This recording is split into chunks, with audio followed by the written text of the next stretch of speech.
जय हिंद फ्रेंड्स। आप देख रहे हैं डीके साहनी मैथमेटिक्स एकेडमी और मैं हूं आपका दोस्त डीके साहनी। मैं आपको मैथमेटिक्स से रिलेटेड वीडियो पोस्ट कर रहा हूं और इस चैनल के माध्यम से जो लोग मैथमेटिक्स में प्रॉब्लम जिनको फेस कर रहे हैं या जिनको मैथमेटिक्स सीखने की चाहत है, जो मैथमेटिक्स में अपना करियर बनाना चाह रहे हैं, उसके लिए ये लेक्चर काफ़ी वैल्यूएबल हो सकता है। इसमें हम बोर्ड लेवल बेसिक से ले करके काफ़ी मतलब कम्पिटिटिव लेवल तक हम इसको बनाने की कोशिश कर रहे हैं। और यदि आप इसमें कनेक्ट होते हैं तो टाइम टू टाइम हम आपको स्ट्रेटजी प्लानिंग और कैसे करना है, क्या क्या पढ़ना है, कब कौन से बुक बनाना है, तो ये सारे चीज़ हम आपको डिस्कस करेंगे। अभी पिछले लेक्चर में जो हम लोगों ने देखा था वो डेफिनेट इंटीग्रल का टॉपिक था।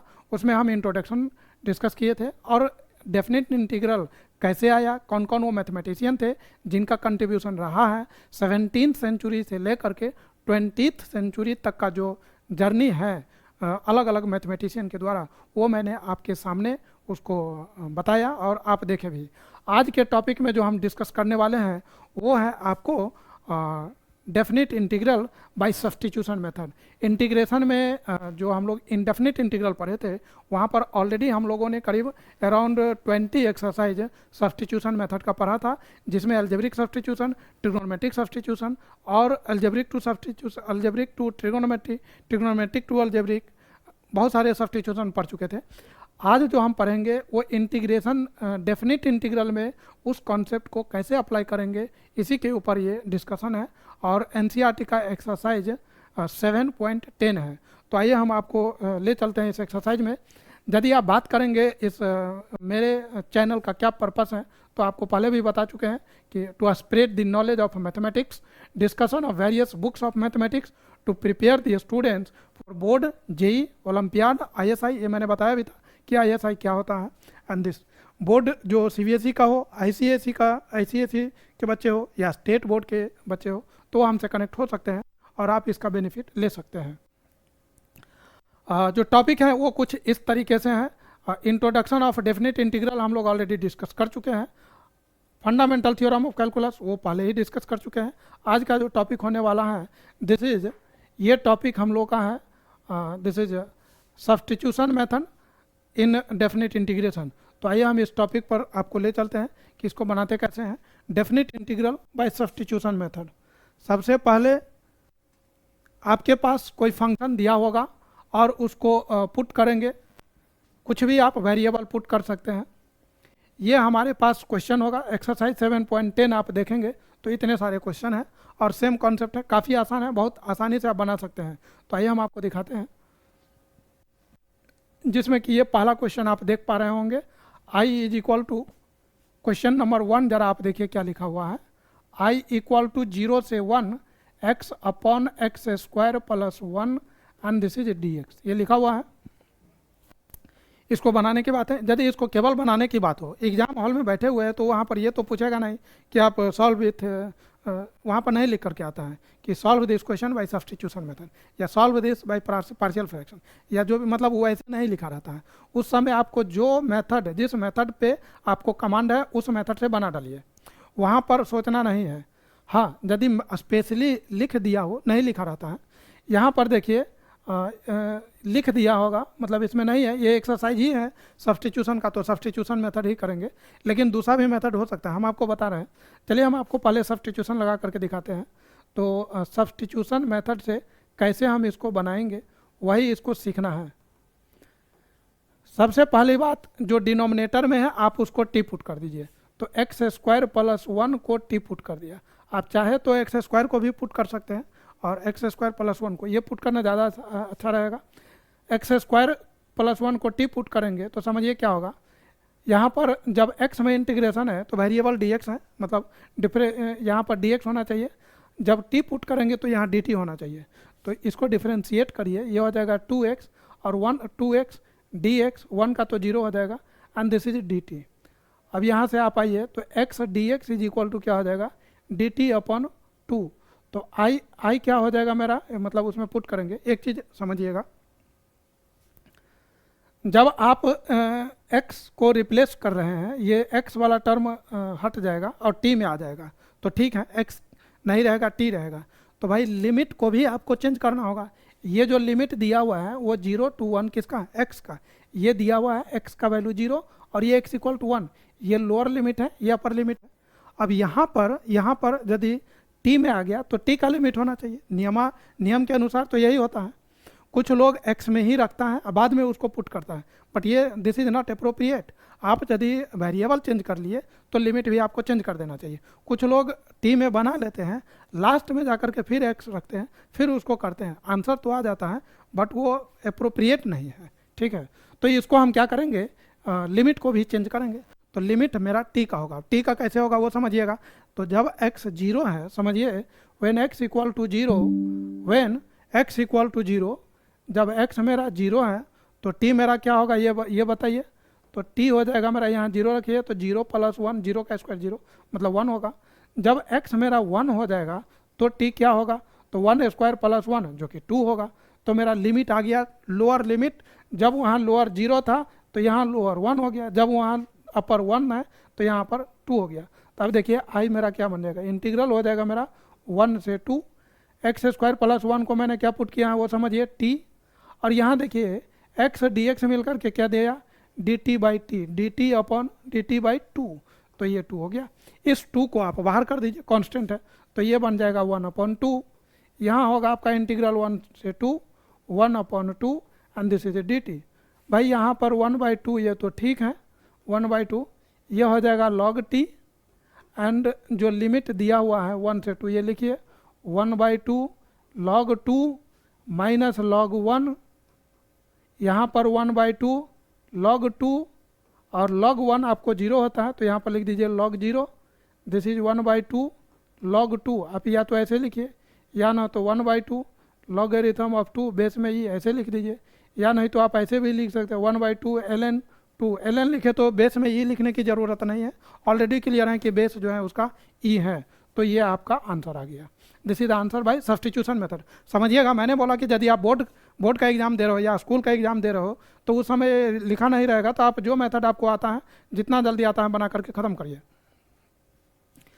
और मान लीजिए मतलब MCQ में आ जाए तब उतना थोड़ी ना करेंगे, तब तो तुरंत ऐसा मेथड लगाएंगे जो जल्दी बन जाए।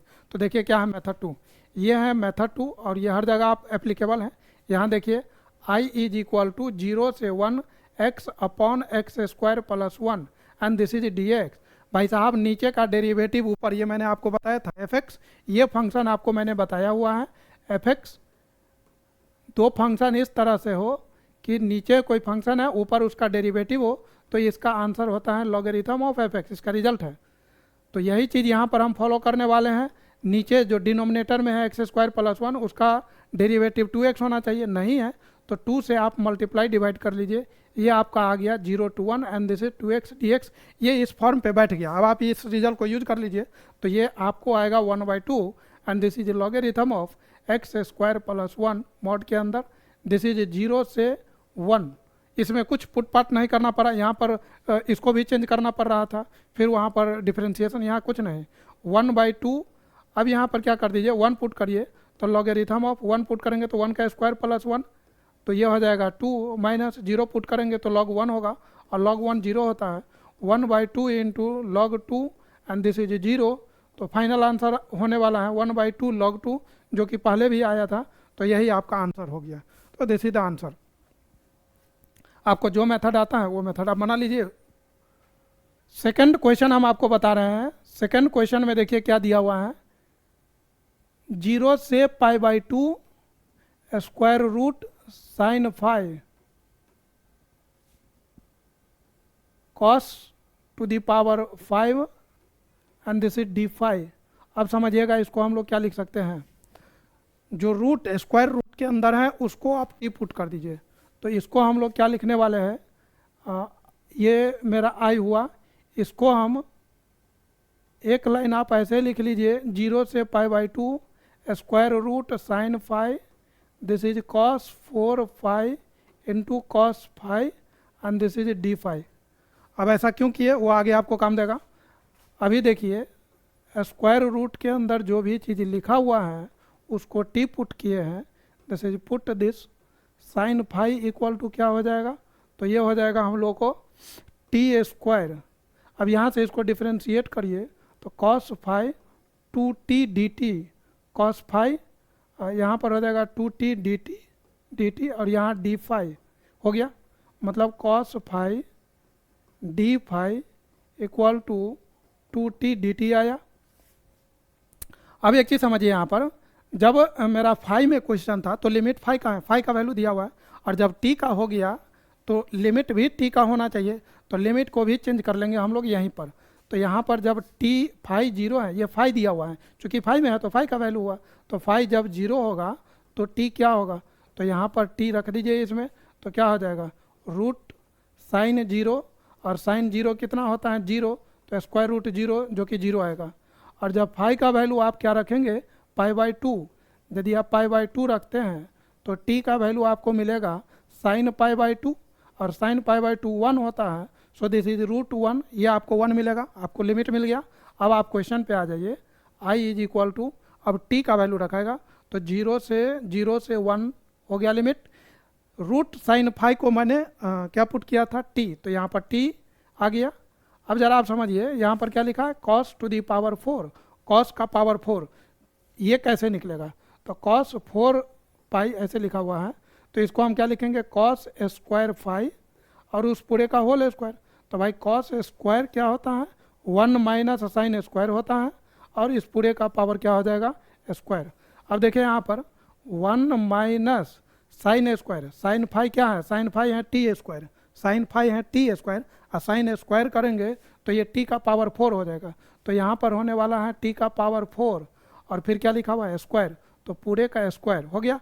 और कॉस फाई डी फाई, यहाँ से यहाँ तक देखिए निकाले हुए हैं, कॉस फाई यहाँ से लेकर के यहाँ तक, कॉस फाई डी फाई क्या दिया हुआ है 2t dt, तो यहाँ पर हम लिखने वाले हैं 2t dt, थोड़ा ज़्यादा ही सब्स्टिट्यूशन हो गया है। देखिए यहाँ पर क्या होगा, ये 2 को मैंने बाहर कर दिया, 0 से 1, t को मल्टीप्लाई करेंगे तो टी स्क्वायर होगा, a माइनस बी का होल स्क्वायर आप जानते हैं ए स्क्वायर, तो 1 प्लस बी स्क्वायर, तो टी का पावर 8 हो जाएगा, माइनस 2ab तो 2t4 and this is dt।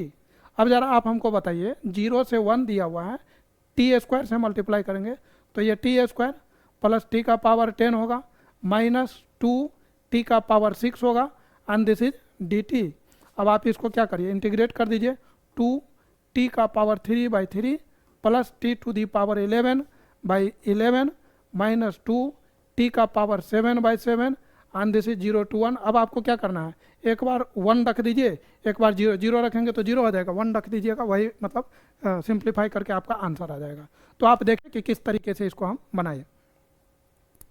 चलिए हम आपको नेक्स्ट क्वेश्चन बना के दिखाते हैं। क्वेश्चन नंबर आप देखिए, ये क्वेश्चन नंबर 3 आप ज़रा समझिए क्या लिखा हुआ है, आई इज इक्वल टू 0 से 1 sine inverse 2x upon 1 plus x square and this is dx। चूँकि ये चैप्टर हम पढ़ रहे हैं, इस चैप्टर में आप देखेंगे इस एक्सरसाइज में तो लिखा हुआ है डू इट बाय सब्स्टिट्यूशन, मतलब सब्स्टिट्यूशन मेथड से इसको करना है। आप चाहे तो ITF का डायरेक्ट इन्वर्स ट्रिग्नोमेट्रिक फंक्शन का डायरेक्ट फार्मूला भी लिख सकते हैं, और हम आपको अभी सब्स्टिट्यूशन मेथड से बता रहे हैं। तो सब्स्टिट्यूशन मेथड में देखिए क्या होगा, यहाँ पर क्या पुट करना है, put x equal to tan theta.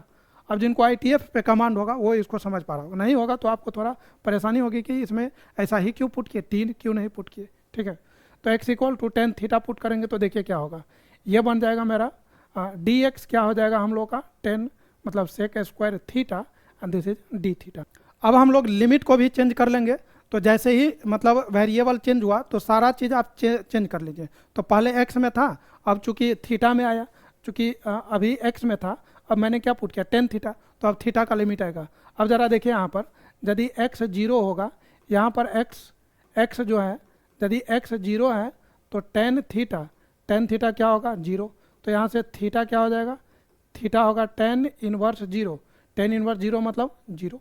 यदि आप x इक्वल टू 1 लिखते हैं तो tan थीटा का वैल्यू क्या हो गया 1, तो यहाँ से थीटा क्या आएगा, तो tan इनवर्स 1, tan इनवर्स 1 मतलब कितने डिग्री, तो π/4, मतलब x से बिल्कुल मतलब सारे रिश्ते नाते टूट गए। अब केवल और केवल थीटा में रहेगा, तो देखिए आई इक्वल टू क्या होगा।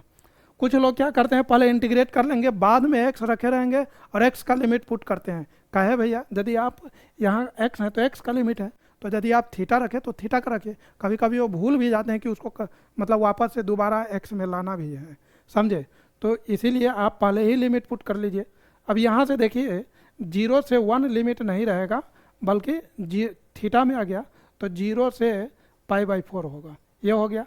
अब यहाँ देखिए क्या होगा, साइन इनवर्स। साइन इनवर्स के अंदर क्या होगा, सो देखिए 2 tan theta upon 1 + tan square theta. अब आप ट्रिग्नोमेट्रिक फंक्शन यदि पढ़े होंगे ट्रिग्नोमेट्री चैप्टर, तो उसमें मल्टीपल एंड सब मल्टीपल एंगल का टॉपिक था। उसमें साइन 2 थीटा का एक फार्मूला है 0 to π/4 साइन इनवर्स। ये देख रहे हैं आप 2 tan थीटा बाई दिस, ये किसका फार्मूला है, साइन 2 थीटा का। tan थीटा का भी आता है, tan का होता है तो यहाँ माइनस होता था, और ये कॉस में होता है, cos 2 theta equal to 1 - tan square theta upon 1 + tan square theta. अभी चूंकि साइन है तो साइन वाला रखेंगे, and this is d theta, तो ये डी थीटा हो गया। अब जरा देखिए एक और प्रॉपर्टी आपने पढ़ा है कि भाई यदि ये दोनों सेम होता है तो ये मतलब यहाँ पर जो होगा वही हो जाएगा, बशर्ते कि उस कंडीशन को वो सेटिस्फाई करता हो, तो यहाँ करेगा ही करेगा। इसका जो मतलब क्या कंडीशन था कि साइन इनवर्स साइन थीटा यहाँ जो होता है वो -π/2 से π/2 के बीच में लाई करना चाहिए। तो आप यदि इसमें रखेंगे तो ये उस रेंज में आ जाएगा, फर्स्ट एंड फोर्थ क्वाड्रेंट में। तो उसको यहाँ चेक करने की जरूरत नहीं है, चेक करेंगे करिए, नहीं तो कोई दिक्कत नहीं है। तो ये होने वाला है आपका 0 से π/4। यदि ITF होता तो यहाँ पर फिर उसका डोमेन वगैरह चेक करके दिखाना होता कि ऐसे है, नहीं तो अभी डायरेक्ट लगा देंगे। तो यहाँ पर हो जाएगा क्या, ये ज़रा समझिए। ये हो गया साइन इनवर्स। अच्छा एक चीज़ और ज़रा देखिए, यहाँ पर जो dx था तो dx के जगह क्या है, sec square theta d theta. तो ये तो साइन इनवर्स के जगह मतलब x के जगह लिख दिया, और यहाँ पर dx के जगह आ गया सेक स्क्वायर थीटा, तो ये डी थीटा नहीं होगा बल्कि sec square theta into d theta. यहाँ भी यही चीज़ होगा, sec square theta into d theta, ठीक है।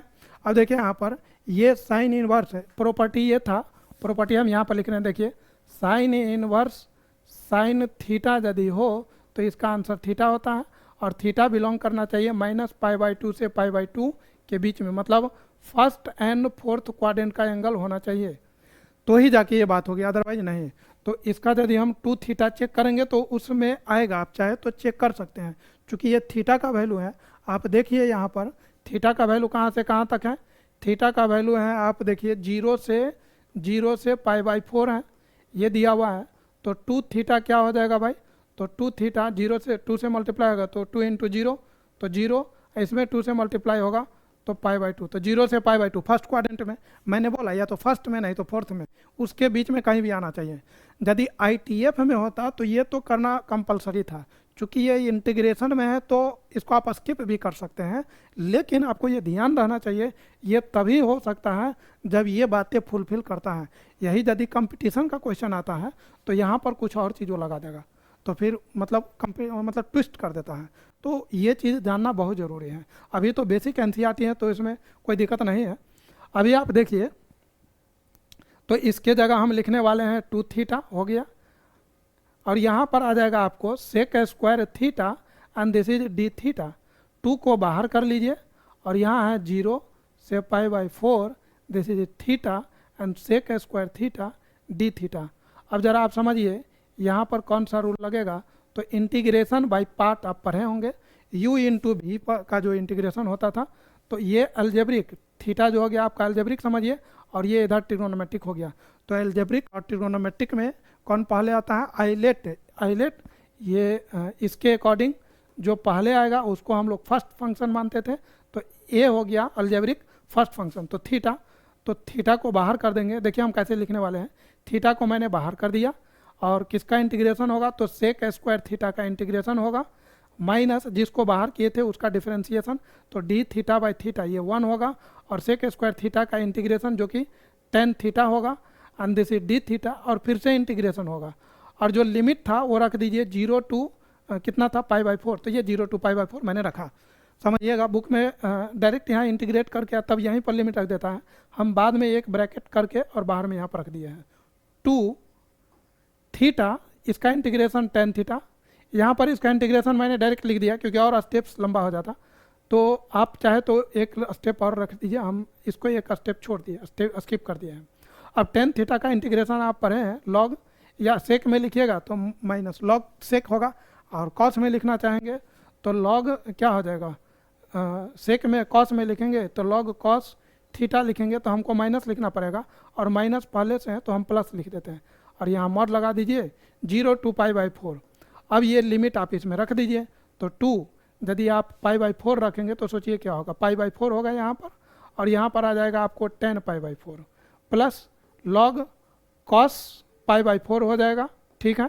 और यहाँ पर ये रखा गया मतलब अपर लिमिट। अब लोअर लिमिट रखिए, तो लोअर लिमिट रखेंगे तो ये तो 0 हो जाएगा, और यहाँ लोअर लिमिट रखेंगे तो लॉगरिथम ऑफ कॉस 0 होगा, कॉस 0 1 होता है, ये पूरा 0 होने वाला है क्योंकि log 1 भी 0 हो जाएगा, तो कॉस 0 1, तो log 1 मैंने लिख दिया। अब अगला लाइन में आप देखिए क्या होने वाला है, आपको π/4 मिलेगा, ठीक है। यहाँ से 10 π/4 का वैल्यू 1 होता है, प्लस लॉग होगा कॉस π/4 का वैल्यू कितना होता है बताइए, तो 1/√2 होता है, तो 1/√2 मैंने लिखा, और ये सारा का सारा 0 ही हो गया। यहाँ से आप इसको मल्टीप्लाई करेंगे तो ये π/2 मिलेगा, प्लस लॉगरिथम ऑफ 1/√2 होगा। अब आप चाहे तो इसको log 1/√2 को आप ये जानते होंगे, ये प्रॉपर्टी है, log a/b को आप लिख सकते हैं मतलब log b/a, या नहीं तो आप इसको ऐसे भी लिख सकते हैं। यहाँ पर मान लीजिए लॉगरिथम ऑफ 1/a लिखा हुआ है, तो इसको लिखेंगे log m/n, log 1 minus log a, log 1 होगा 0, तो आप इसको डायरेक्ट माइनस log a लिख सकते हैं। कहने का मतलब हम इसको π/2 लिखेंगे और माइनस log√2 लिखेंगे, तो यही आपका आंसर हो गया। आप सोच रहे होंगे कि हम काहे लिख रहे हैं, यहीं पर क्यों नहीं छोड़ रहे हैं। भाई हम नहीं लिख रहे हैं, हम आपको बता रहे हैं कि ये भी पॉसिबिलिटीज हो सकता है, बुक में कहीं वही दिया हो आंसर या MCQ में ऐसा दिया हो तो आपको वो भी तो आना चाहिए। दूसरी बात एक चीज़ और देखिए, और क्या कलाकारी हो सकता है, ये √2 आपको दिखाई दे रहा है, ये π/2 आपको दिख रहा है, ठीक है। इसको आप क्या लिख सकते हैं, 2 का पावर 1/2, ये जो पावर है इसको आप इधर भेज दीजिए तो क्या बन जाएगा, यहाँ पर हम लिख देते हैं π/2 लिखिए, माइनस 1/2 लिखिए, log 2 हो सकता है। भाई साहब ऐसा भी आंसर हो सकता है, समझ गए। तो इंटीग्रेशन में कुछ भी हो सकता है। बाद में बच्चे कहते हैं कि सर आंसर तो मिला ही नहीं, गलत हो गया मेरा। अरे भाई गलत नहीं हुआ, हो सकता है उसको सिंप्लीफाई किया होगा, ठीक है ना। तो ये आप समझिए कि इसको सिंप्लीफाई किया गया है, और इसमें कॉमन लीजिएगा तो इसमें और थोड़ा सा एक लाइन लिख सकते हैं, 1/2 कॉमन लीजिए तो पाई माइनस log 2 होने वाला है। So this is also the, मतलब आप समझ रहे हैं ना कि इस तरीके से आपको आता है। दूसरी बात, यही चीज़ आपको कंपटीशन में भी पूछा जा सकता है, MCQ में भी पूछा जा सकता है। वहाँ पर क्या कर देगा, आपको बोलेगा कि भाई साहब देखिए इसको, कहाँ गया क्वेश्चन, कौन था ये, बोलेगा कि ऐसा है, इसका इंटीग्रेशन दिया हुआ है, इसका इंटीग्रेशन है k इंटू, समझिएगा k इंटू, MCQ क्वेश्चन देखिए कैसे आता है, आप JEE मेन का क्वेश्चन देखिएगा तो ऐसे रहेगा k इंटू, बोलेगा इसका इंटीग्रेशन है पाई माइनस log 2। अब बताइए पाई माइनस log 2 है तो बोलेगा कि k का वैल्यू बताइए। तो अब पूरा आप इंटीग्रेट करिए और वो तुरंत फटाक से आप k का वैल्यू बता दीजिए, या नहीं तो आपको बोल देगा कि ये इसका इंटीग्रेशन है a into pi minus log तरीके a into pi minus log b, ऐसा है। तो आप बताइए a प्लस b क्या होगा, आप समझ रहे हैं। ऐसे ऐसे क्वेश्चन पूछेगा तो कहेगा कि बनेगा ही नहीं, कैसे बनेगा। तो a प्लस b, a का वैल्यू आया हुआ है, b का भी आया हुआ है, इसमें पुट कर दिया जाएगा आंसर। तो खैर ये आप देखें कि किस तरीके से सब्स्टिट्यूशन से हम लोग क्वेश्चन बनाते हैं। आइए हम आपको नेक्स्ट क्वेश्चन पे ले चलते हैं। ये 4 नंबर क्वेश्चन जरा आप देखिए, सब्स्टिट्यूशन से कैसे बनाएंगे। i इज इक्वल टू दिया हुआ है यहाँ पर क्या, 0 से 2 x स्क्वायर रूट के अंदर x plus 2 and this is dx लिखा हुआ है। अब जरा समझिएगा, स्क्वायर रूट के अंदर जितने जो भी चीज़ें उसको पूरा को टी पुट कर दीजिए। तो यहाँ पर कर देना है आपको क्या, पुट किसको करना है, तो स्क्वायर रूट के अंदर जो भी चीज़ है इस मतलब स्क्वायर रूट के साथ टी पुट कर दिया। तो x प्लस 2 का वैल्यू क्या होगा, तो टी स्क्वायर होगा। x का वैल्यू हमको चाहिए बाद में, तो हम अभी ही निकाल लेते हैं, टी स्क्वायर माइनस 2 होगा। हमको dx चाहिए तो डिफरेंशिएट भी कर लेते हैं, तो 2t dt हो जाएगा। इतना काम कर लिया। उसके बाद मैंने आपको क्या बताया था, जैसे ही आप सब्स्टिट्यूशन कर रहे हैं लिमिट को चेंज कर लीजिए, पहले सबसे पहला काम वही करिए, पहला काम वो कैसे करिएगा, पहले तो ये लिखिएगा, बाद में आपको चेंज करना होगा, मतलब वो चेंज कर लीजिए, नहीं तो गलती होने की मतलब मैक्सिमम चांसेज है, 90% चांसेज रहता है गलत हो जाएगा। x इक्वल टू 0 आप कैसे चेंज करेंगे, तो देखिए जब आपको व्हेन x इक्वल टू 0, जब ये x का वैल्यू है ना, क्योंकि x में है तो x का वैल्यू है, जब x 0 होगा तो t क्या होगा, तो t आपने किसको माना था, square root of x plus 2, तो क्या हो जाएगा 0 प्लस 2 का इंटीग्रेशन, तो ये सॉरी स्क्वायर हमेशा इंटीग्रेशन ही निकलता है, अभी तो आदत ऐसा हो गया है कि जैसे इंटीग्रेट करेंगे या कोई फंक्शन भी लिखेंगे तो प्लस ही लिखा जाता है, ऐसी आदत बन गया है।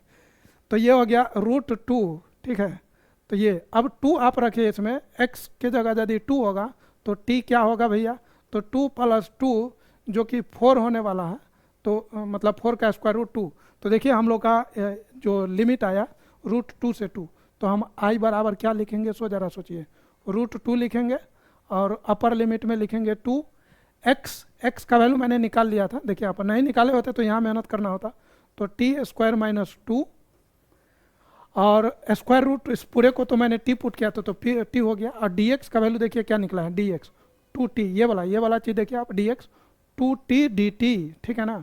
अब 2 कांस्टेंट है, उसको भगा दीजिए बाहर, और ये √2 दिस इज 2, ये दोनों मल्टीप्लाई करिएगा तो t² होगा, और t² को अंदर मल्टीप्लाई करिएगा तो t का power 4 minus 2t² and this is dt। अब तो आपके लिए आसान है, अब आप क्या करिएगा, सिंपली इंटीग्रेट कर दीजिए, मतलब इंटीग्रेशन क्या होगा 2, इसका इंटीग्रेशन होगा t का पावर 5/5 माइनस 2t³ बाई मतलब 3 और √2 से 2। अब आप इसको इंटीग्रेट करके लिमिट वगैरह पुट कर दीजिए, आंसर मिला लीजिए, मिल जाएगा, ठीक है ना। अच्छा, इसका एक चीज़ और हम बताते हैं, ये आपको substitution method 1 using substitution method, आप ज़रा एक चीज़ ध्यान दीजिए, इसी क्वेश्चन को चूँकि आपको तो लिखा नहीं रहता है, नहीं लिखा रहता कि आप ऐसे करिए, आपको हम पहले भी बताए थे मेथड 2 जिसको हम बोलते हैं कॉन्सेप्ट ऑफ लीनियर ट्रांसफॉर्मेशन, आपको शायद याद होगा, तब मैंने इस पर बहुत जोर दे करके इसका डिस्कशन किया था, और काफ़ी मतलब हाईली रिकमेंडेड है ये मेरे तरफ से, बहुत ही आसान है और बहुत ही शानदार भी है। क्या मतलब इसका कॉन्सेप्ट है, देखिए आप इसको कैसे बना सकते हैं, i इज इक्वल टू 0 से 2 लिखा हुआ है और x प्लस 2, जो आपको अंदर स्क्वायर रूट के हैं वही चीज़ आप बाहर इंट्रोड्यूस कर लीजिए, जो आपको अंदर है वही चीज़ बाहर लाना है, कैसे आएगा वो समझिए। क्या लिखा हुआ है x प्लस 2, तो भाई यहाँ पर x प्लस 2 होना चाहिए, नहीं है तो कोई बात नहीं है, -2 कर लीजिए, और ये चीज़ ऐसे ही रखे रहिए, x प्लस 2 लिखिए एंड दिस इज dx, समझिएगा, ये पूरा टर्म को 1 मानिए, इसको 1 मानिए। अब x प्लस 2 से मतलब रूट से मल्टीप्लाई करिए, जब आप इसको इसमें मल्टीप्लाई करेंगे तो x प्लस 2 जब इसमें मल्टीप्लाई होगा तो x प्लस 2 का पावर यहाँ क्या है 1/2 और यहाँ पावर क्या है 1, तो यदि ये मल्टीप्लाई होगा तो क्या होगा 1 + 1/2, तो पावर हो जाएगा 3/2 माइनस 2 इंटू स्क्वायर रूट और ये x plus 2 and this is dx, मतलब ये इस पूरे का इंटीग्रेशन होने वाला है 0 से 2। अब समझिए दोनों का इंटीग्रेशन कर दीजिए, तो इसका इंटीग्रेशन क्या होगा, x प्लस 2 का इंटीग्रेशन होगा 3/2 + 1, तो ये हो जाएगा 5/2 और यहाँ पर डिवाइड में 5/2, फिर यहाँ पर क्या होगा 2 और ये x प्लस 2 का पावर 1/2 है तो पावर क्या हो जाएगा 3/2, तो यहाँ पर होने वाला है x प्लस 2 का पावर 3/2 और डिवाइड में 3/2 और जो लिमिट था 0 से 2 ये आप रख दीजिए। तो आप इस तरीके से भी बना सकते हैं, तो this is also the way to, this is using concept of linear transformation. आगे का काम भैया आपके लिए, आप इतना भी तो मेहनत कर ही सकते हैं ना, तो ये आप कर लीजिए, ठीक है। क्वेश्चन नंबर 5 देखिए, इसमें क्या कर सकते हैं हम लोग, बहुत ही आसान है, कॉस को टी पुट कर दीजिए, कॉस को टी पुट किया जाए, कॉस एक्स को टी पुट करेंगे तो क्या बन जाएगा हम लोग। अच्छा, इसमें देखें आपने कहीं पुट पाट नहीं हुआ तो ये, और इसमें पुट किए तो लिमिट को भी चेंज करना पड़ा, कॉस एक्स को टी पुट करेंगे तो ये होगा minus sine x dx and this is dt, ठीक है। अब आप इसमें लिमिट रख दीजिए, मतलब हमको लिमिट चाहिए, यहाँ से हमको साइन एक्स dx क्या मिलने वाला है, साइन एक्स dx मिलेगा माइनस dt, बाद में ज़रूरत पड़ेगा। ज़रा ध्यान दीजिए, जब x 0 है तो t क्या होगा, तो भाई t cos 0 क्या होता है 1, तो यहाँ 1 लिखिए। जब x की जगह π/2 रख लेंगे तो t का वैल्यू क्या हो जाएगा cos π/2 होने वाला है, और cos π/2 कितना होता है 0 होता है, तो i का वैल्यू क्या होगा ये ज़रा सोच के बताइए। लिमिट जो है, लिमिट मेरा चेंज हो गया, पहले जो लिमिट दिया हुआ था वो था 0 से π/2, अब लिमिट हम लोगों का बन गया है, देखिए 1 से 0 हो गया। अब आप समझिए 1 + cos मतलब क्या पुट किया, 1 प्लस कॉस एक्स को टी, तो यहाँ पर 1 प्लस टी स्क्वायर हो गया, और साइन एक्स डी एक्स, ये साइन ही लिखा हुआ है, कैसे लिखा हुआ है, थोड़ा सा लग रहा है एस एम उसके ऊपर डॉट लग रहा है, साइन लिखा हुआ है। तो ये साइन एक्स डी एक्स हो गया, माइनस डी टी, मैंने माइनस को बाहर कर दिया डी टी।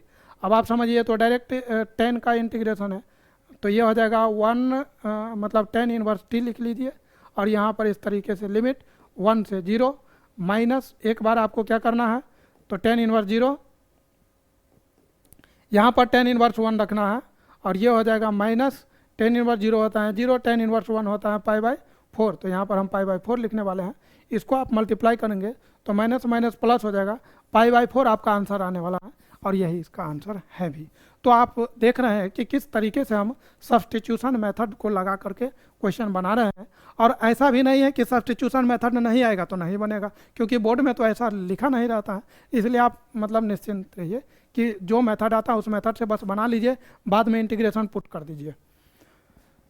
तो ये बात मैंने आपको बताया। चलिए आपको नेक्स्ट क्वेश्चन पे हम लोग आते हैं। ये हो गया आपको 1 बाई एक्स क्वाड्रेटिक दिया हुआ है, 1 बाई क्वाड्रेटिक, और ये इंटीग्रेशन, ये तो डायरेक्ट रिजल्ट है। तो क्वेश्चन नंबर 6 पहले हम बना के आपको दिखाते हैं।